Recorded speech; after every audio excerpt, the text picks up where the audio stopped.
AdventuRise. This is Venturing Beyond, a podcast where we delve into the career stories of ambitious individuals.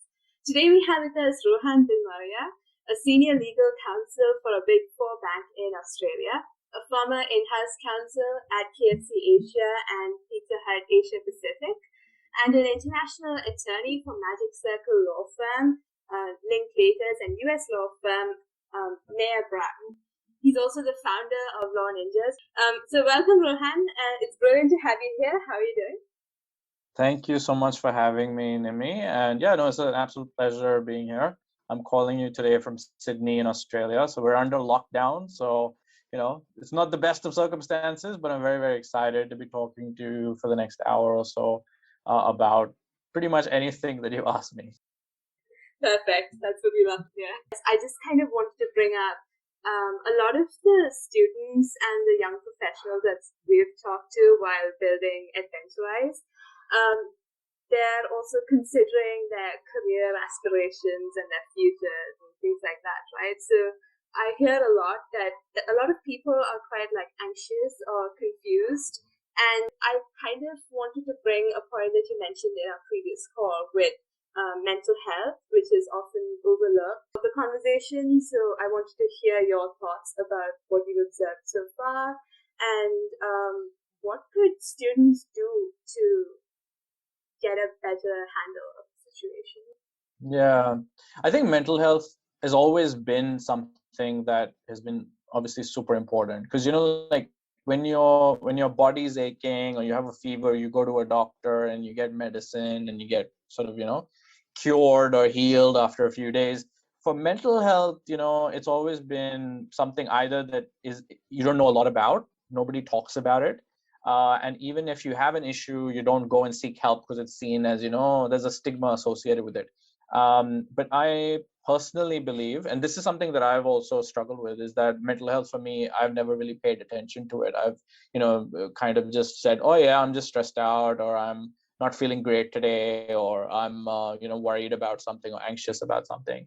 But I think since the pandemic, since all these things have kind of come more to the forefront, with Simone Biles pulling out of her events in the Olympics because of mental health, because of Naomi Osaka, the tennis player, bringing it up as an issue as well. I think people are now talking a lot more about it, and it's a bit more accepted to say that, hey guys, I'm actually not feeling great today, I'm going to take a day off work today. I think I'm seeing a lot more of that happening, which is obviously fantastic. So I think it is a key issue that should be talked about and should be addressed more. But also on top of that, what can we do to mitigate the impact of things that are happening in the world around us?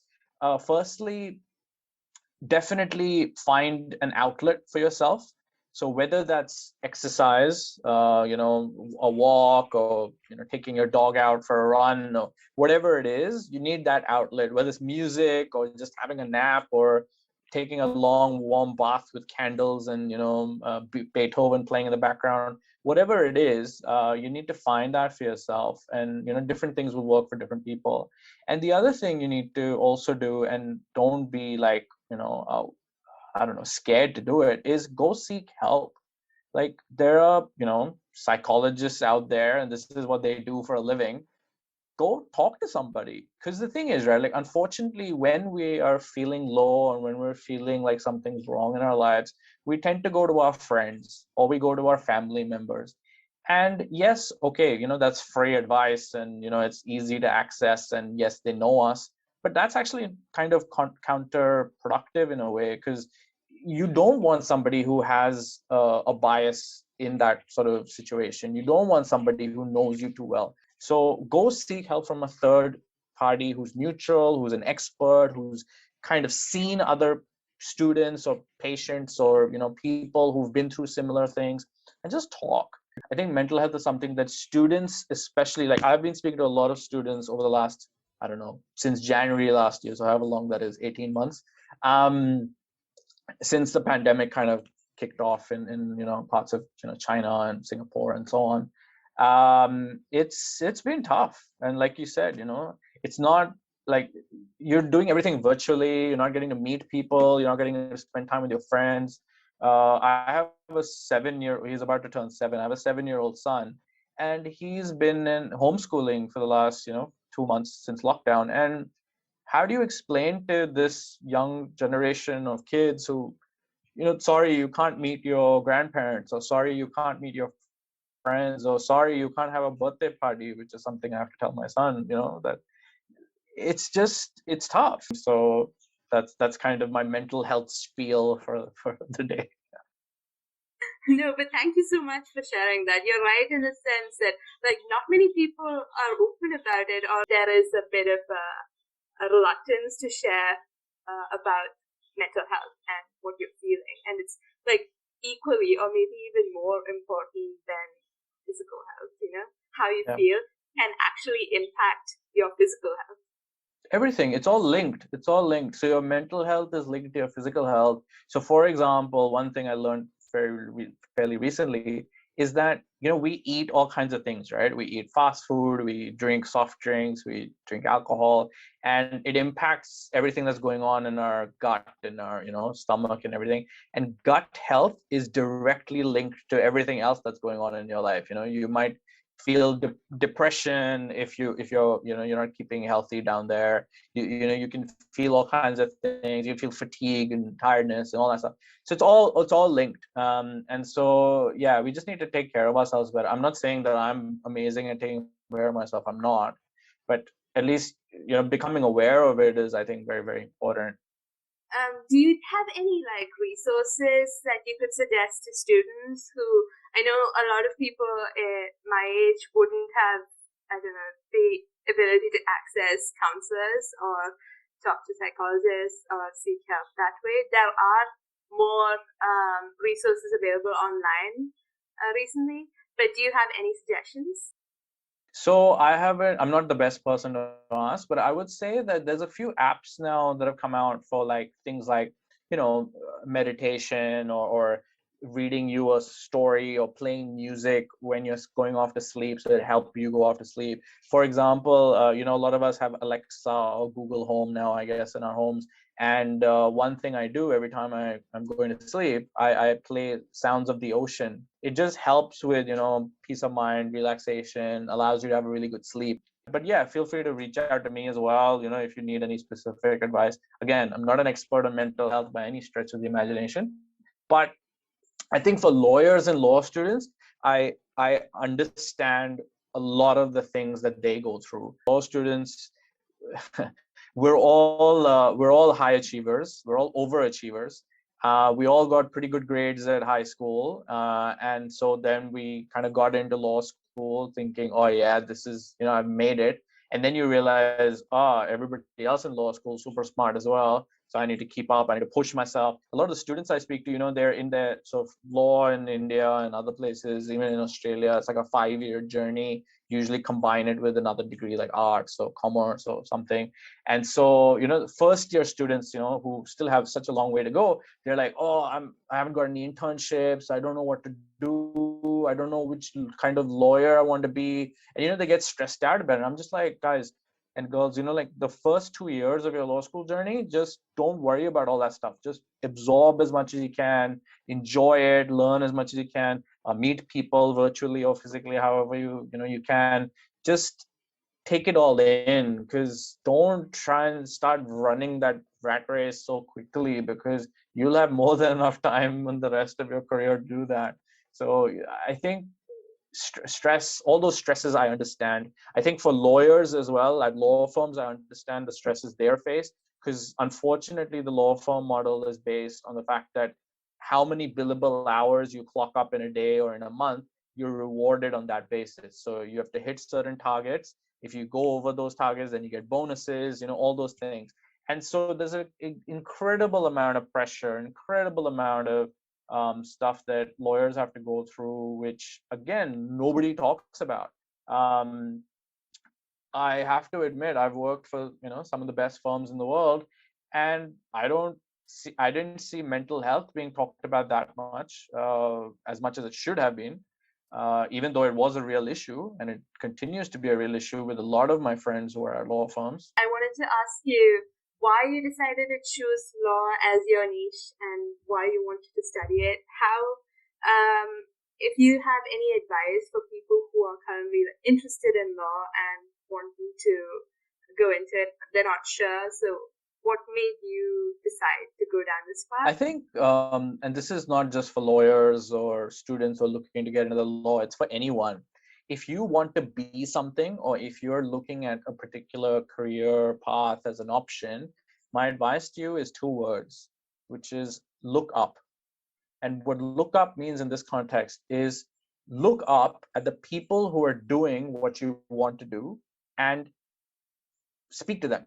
Okay. So the first thing is reach out to the people who are doing what you want to do and speak to them, see what they're doing. What is it like to actually be a lawyer or be a human rights advocate or whatever it is? I know that's easier said than done. You can't always reach out to a lawyer and say, hey, give me 20 minutes of your time. But you can. LinkedIn is this fantastic tool now where you can be connected with Elon Musk or somebody like that who previously was unattainable, or just completely, you can't even think about messaging someone like that. Now you can. You can message them and say, look, I'm so and so, I'm a student, I'm interested in being a lawyer. I'd love to learn a little bit more about your journey and seek your guidance. Do you have 10 minutes next week where I could give you a call? What's the worst that can happen? They'll say no, right? Or more likely they'll just ignore your message. That's fine. Look, you had nothing to lose in the first place and you still haven't lost anything. But imagine if that person said yes, right? You've just opened a door for yourself that was never open in the first place. So take a chance. Okay. So look up means speak to people. But looking up also at a more sort of basic level means just looking at those people and saying, okay, how did they get to where they are today? So you could look at a lawyer's profile on LinkedIn again or on Google or whatever and see, okay, they did this master's degree, they learned this language, they worked in this particular court or this firm, and then they got to where they are. And then look at profiles of 5 or 10 people like that who are doing what you want to do and say, okay, you'll notice firstly that everybody has a different path. Everybody's career path is like fingerprints. It's unique to us. Okay. Nobody has the same thing or path. But what you'll start to notice is that there are patterns in everybody's career path. So you just need to kind of identify for yourself, what it is that you want to do. For me, why I became a lawyer, I didn't always want to become a lawyer. When I was 4 years old, I wanted to be a tank commander in the Indian Army. Just because I thought that sounded really cool. Then I quickly realized that was kind of dangerous job. So then I moved into some sort of world where I like to think I'm pretty creative, and so even back then I was always writing and coming up with storylines and stuff. So I wanted to go into advertising. And then I realized that pretty quickly. I was like, oh, advertising, there's so many other creative people out there. I will never be able to be as good as them. Like I had imposter syndrome at the age of 10. And so then I was like, no, let's stick with something that's solid, that is interesting. And so both my parents were lawyers.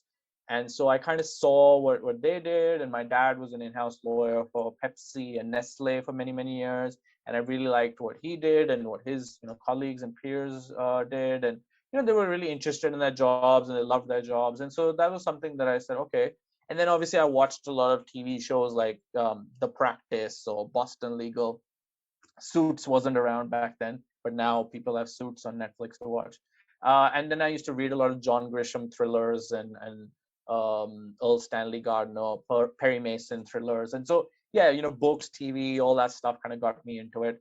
But I think, again, if you want to pursue a career, whether it's law, management consulting, or whatever it is, yeah, speak to people who do it, get work experience if you can, because I think that is super important. You know what I mean? Like you just need to see it for yourself to be able to understand if it's for you or not. So yeah, that's the kind of advice I would give. And so that's kind of where Law Ninjas came from, is trying to bridge that gap between what you learn at school or what you see on TV versus what it's actually like to work and practice as a lawyer or as a professional in the space. So that's kind of very important to do, is get insights from people who are doing what you want to do and see if it's for you. I love that point you made earlier about connecting people. So I wanted to ask your thoughts on mentorship and your experience with it, perhaps. Yeah, so Law Ninjas, we do offer sort of mentoring as well. I mentor students, but also a lot of the Law Ninjas who are my friends and colleagues and peers, they also, mentor students or juniors in the profession. I think mentorship is something that not everybody is going to be good at. Not everybody has the time or wants to give the time or has that ability to teach or impart guidance and knowledge. Some people are fantastic lawyers, but they're not great teachers or leaders, unfortunately. So for you, if you're looking for a mentor, don't just go for the biggest name or the dean of your law school or the boss or the big boss in your law firm. And you don't need to have just one mentor. You can have one mentor for work stuff, you can have one mentor for life stuff, you can have one mentor for, I don't know, what are the other things that are going on in your life. And so I think mentorship is really important. I think it's important to find a good one, and I think it's great that you guys are doing this. But it takes time, it takes effort. Look, if you have a mentor and they're not giving you what you want, you have to ask for it. You're not going to get things on a silver platter. You're not going to get amazing pearls of wisdom straight away. You're going to have to work for it. You're going to have to show that you're invested and that you can also add value to the relationship, because it's not just a one-way street with a mentor-mentee relationship. If I was teaching or mentoring someone, typically they also teach me stuff that I don't know, especially if you come from a different generation. The person who's coming from a different generation would teach you about TikTok or Snapchat and things like I have no clue about. And so yeah, you just got to kind of make sure it's a two-way relationship where you're both adding value to each other's lives and careers. That's so important. You're totally right. And mentorship, actually, I've heard that, and from some of my previous experiences as well, it's the mentee who chooses the direction of the relationship. They're the ones who has to um, take the lead on, at least on that aspect of a healthy mentoring Yeah. relationship. So, and yeah, and after running Law Ninjas for a few years now, what have you learned about the students who are exploring that career paths and trying to learn more about law from actually like experienced people, right?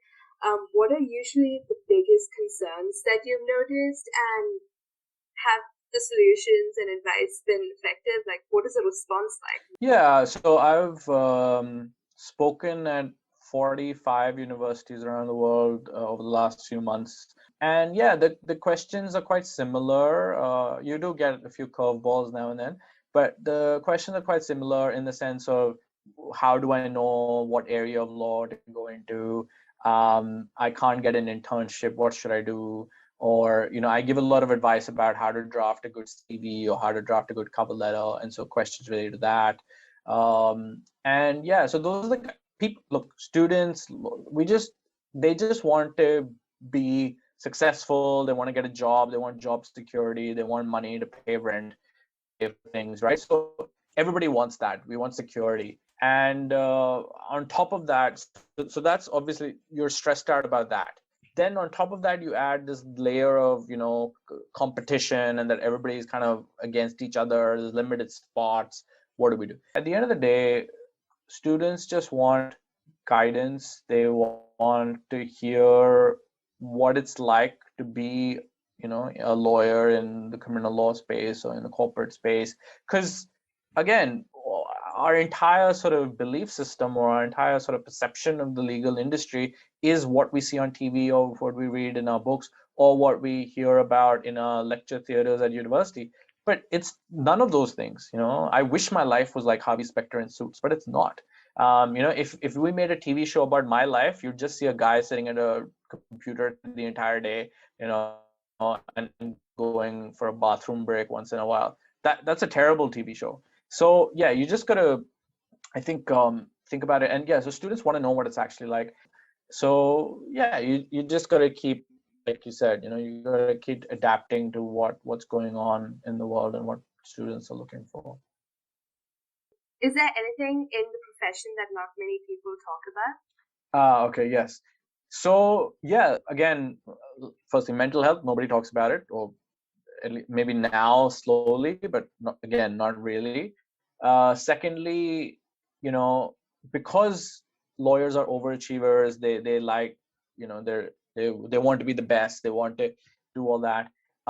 Unfortunately, hard work and long hours in the office or working weekends is seen as a badge of honor. It's seen as, oh, he or she must be super important or super successful if they're working really hard. I It's not. Like, no, it's very inefficient in a lot of cases. In a particular country in Asia, which I'm not going to name, I was working in an office there, and I used to see the local lawyers who used to be there till 2 a.m., 3 a.m. in the morning. Like, I used to leave at like 8 p.m., which is already pretty late. And then I used to ask people around me, I was like, what are these guys doing? Like, why are they still in their rooms? Like, they're always here. And they're like, oh, it's FaceTime. Like, they're just here because their boss is here, or because it's seen as, you're being lazy, or you're not putting in your hard work if you're not around. That's terrible. That's really, really bad. That's toxic to a certain extent. So that's something nobody seems to talk about. For our audience who is interested in law, do you have any resources to learn about law as a career, or perhaps resources for researching colleges or universities to go into? Yeah, and this is going to sound like a marketing pitch, but yeah, so lawninjas.co is the website. So if you go there, you see all the videos that we've done this year. It's about 30 hours worth, and for the things you just asked me, so about further study or going overseas and things like that, we've got 3 specific videos which are an hour long, very, very detailed, about how to apply for a master's program in the US, in the UK, in Singapore, with speakers who've done it, who've been to Harvard, who've been to Oxford, all that kind of stuff. Then, if you want to know what it's like to work as a lawyer in human rights or humanitarian law, we've got a session coming up in a couple of weeks on that. Or if you want to know what it's like to be a corporate lawyer or work overseas, we've got sessions on that. So yeah, all you have to do is just watch these recordings and attend the free sessions that we run every week or every couple of weeks. So I think, that's the kind of thing that, a lot of law students need to start doing early on, because unfortunately what tends to happen, and it's happened to a lot of people I know, is that because you don't open yourself up to what's out there, you kind of fall into your career path. So yeah, just keep your mind open.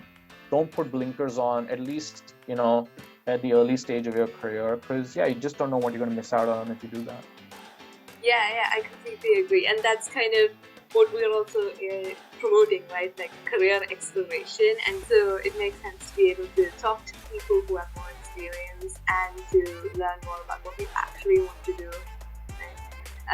Thank you so much, Rohan, for your time. And this was a wonderful conversation. I hope you had fun. And thank you.